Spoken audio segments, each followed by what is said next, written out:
So, in this video, I'm going to discuss non-standard methods to do the 4 major operations on fractions. We're going to start off with adding fractions by regrouping. For this, our equation is going to be 3 1/5 plus 1 11/20. So those are our 2 add-ins. And the first thing we have to do is convert these fractions to have a like denominator. So I'm not going to touch the whole number portion of these mixed numbers, but in order to reach a like denominator, we're going to multiply the 1/5, both the numerator and the denominator, by 4.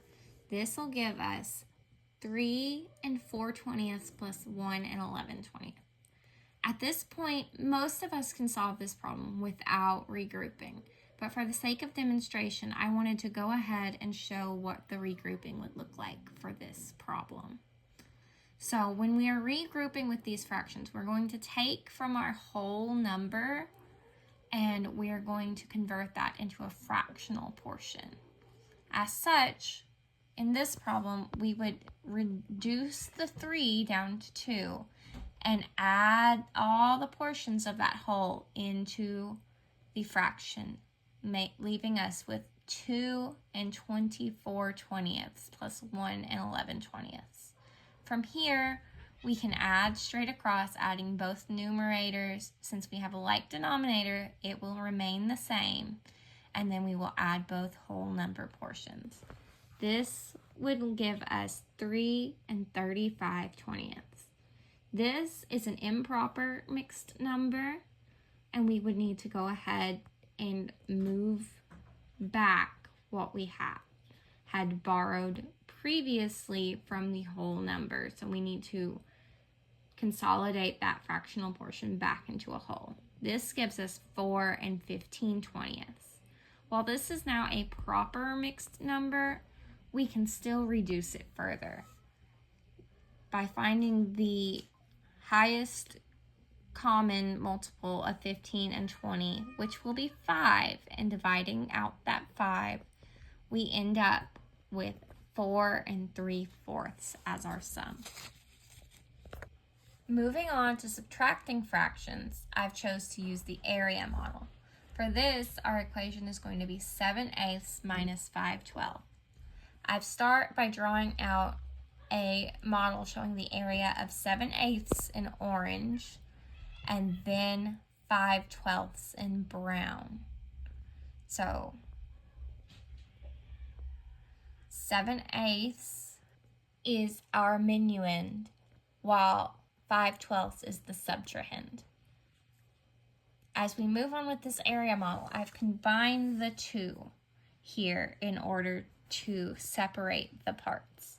So anything that's been colored in brown will be removed from the total.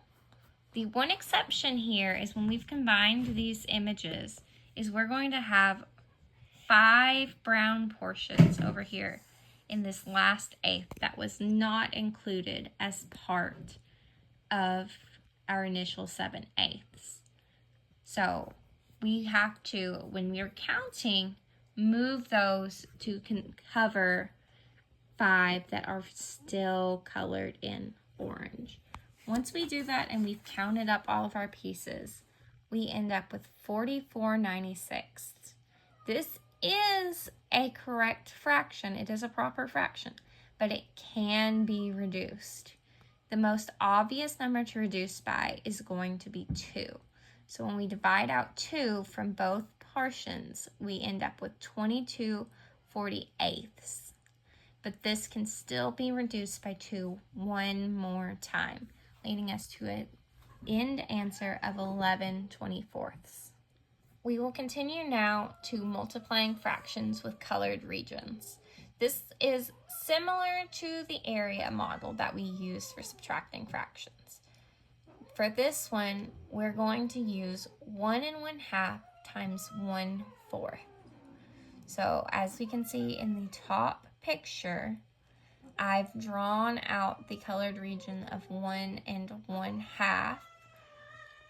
And then as we move on, we're going to put 1/4. We're going to split these images into pieces of 1/4 size. So rather than drawing straight lines across and getting confused by the space in between the two figures, I've split both figures into 4 separate chunks as seen in the darker green. And we can see the halves indicated in the lighter green. So in order to find our product for our multiplication, we're going to count the number of spaces that have been shaded in with the darker green. And we have 1, 2, 3. Now, the confusing thing about this can be trying to determine what is our denominator going to be, as 3 is the numerator. So we have to consider how many parts of a whole we have. So rather than looking at the parts for both sides, in which we would incorrectly determine 16 as our denominator, we only want to look at the number of parts in one whole. And that gets split into 1, 2, 3, 4, 5, 6, 7, 8 portions. So one whole is split into 8, leading our product for this multiplication to be 3/8. Finally, we're going to discuss dividing fractions using fraction strips. Rather than using separate fraction strips for this, I have went ahead and drawn out the fraction strips in equal sizes to those that I've used. So our problem is 2 1/3 divided by 1/6. 2 1/3 is our dividend and 1/6 is our divisor. As such, you can see I've illustrated the fraction strips for 2 1/3 in blue, and then 1/6 is in a purple color. Below that, you can see how I've overlaid and separated 2 1/3 into as many 1/6 sized portions as possible. So rather than considering this as parts of the whole, when we're dividing here, we want to count how many times we could put that 1/6 size piece into the spaces of 2 1/3. Once we've done that, we can count each piece to get to a quotient of 14. It's very easy to want to write this as a fraction because we are dealing with pieces that are fractionally sized, but we want to know how many times we had to add a piece that was 1/6 of the whole in order to fully reach that initial dividend of 2 1/3.